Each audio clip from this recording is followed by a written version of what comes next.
What's new in the world of air conditioning and heat pumps?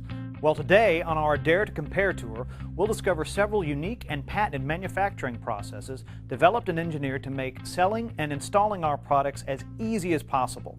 Let's get started. We're here with Rizik Ghaffari. How you doing, Rizik? How are you? Real good to see you, Mark. Rizik's the Vice President of Cooling Manufacturing. Rizik, give us a quick overview of this facility. Sure, Mark. This facility started in 1982. This is a cooling facility. It makes condensing units and heat pumps. And we have 8 assembly lines. Start with the components here and there. Before you know it, the product is finished and complete and tested. And then we have the fabrication area, which is very equipment intensive.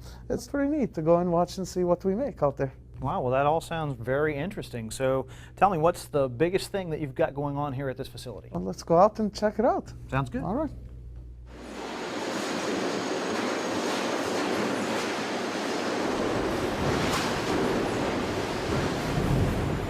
You aren't kidding, this press is big! It is, Mark. This is a 1,200-ton press. This is the tip of the iceberg. It's 23 feet below the ground that you're standing on. You're kidding me! This machine here makes every single top and bottom for all our chassis sizes on the heat pump and the condensing unit. It's all being made right here.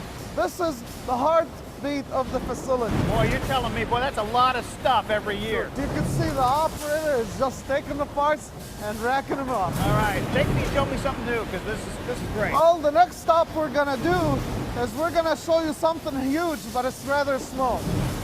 Hang on, now you're just trying to confuse me. I know I am.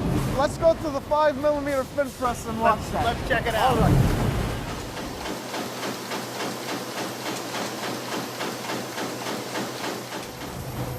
Okay, Mark. Now, by the time we made it here, we already have ran about 10,000 pounds of steel on that 1,200-ton press. That's amazing. But hang on a second. Back over there, you were telling me that you had something really big but was really small, and I'm still a little confused about that. So you're going to have to explain that to me. Let me explain it. I have the answer right here. You got it there. This is what I mean. It's something huge but rather small.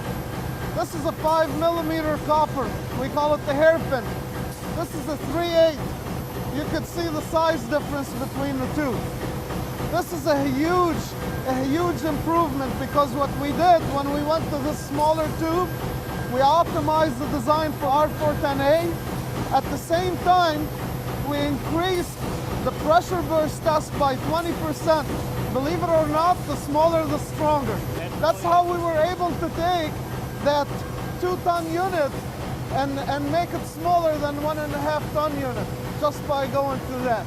Wow. So you know, Mark, we have 4 pending patents in 13 countries. Okay, Rizik, earlier you were telling me about the 5mm tubing that you use and that the precision that's required in the manufacturing processes of that. Now, if I'm not mistaken, this machine behind us has something to do with that process, so why don't you tell me something about You're that? onto something, Mark.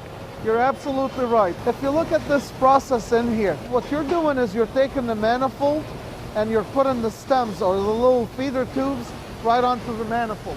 At the same time, you look and you see you have green hoses on there. Right. Those green hoses are hydrogen purged.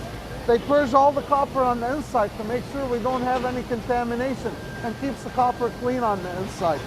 And once everything is installed and ready, you have also small little braze rings on there to make sure the amount of the solder is always consistent. So at the end, when you have a perfect product, it comes all the way around and it's always consistent. So you've got hundreds and hundreds of the same piece coming out exactly the same. Taking the human element out of it. All you have to do is load into the fixture. That's all you do.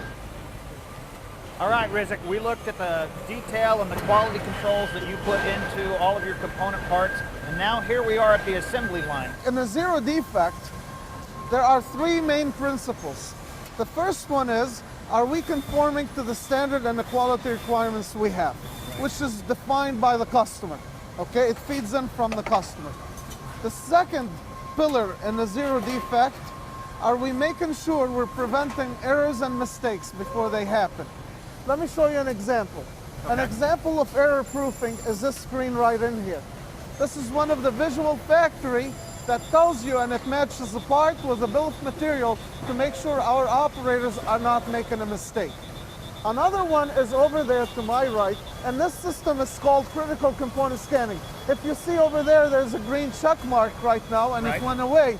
That tells you you had the right combination based on the bill of material, based on the right part number you're running down the line. So while you're working, all you got to do is give a quick look up, know that you're good, and it goes on, and you move Take to the the next. human factor out of it. You move to the next assembly. Absolutely. What next? And then what's next is every single unit gets 100% tested.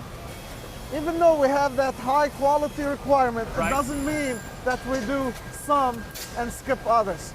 As a matter of fact, every single unit gets hooked up, and what we do, we stabilize the pressure inside the system. Then we apply voltage to the system, and we check for high power. From that, it turns on the compressor at a low voltage to make sure your compressor comes on at the lowest voltage possible.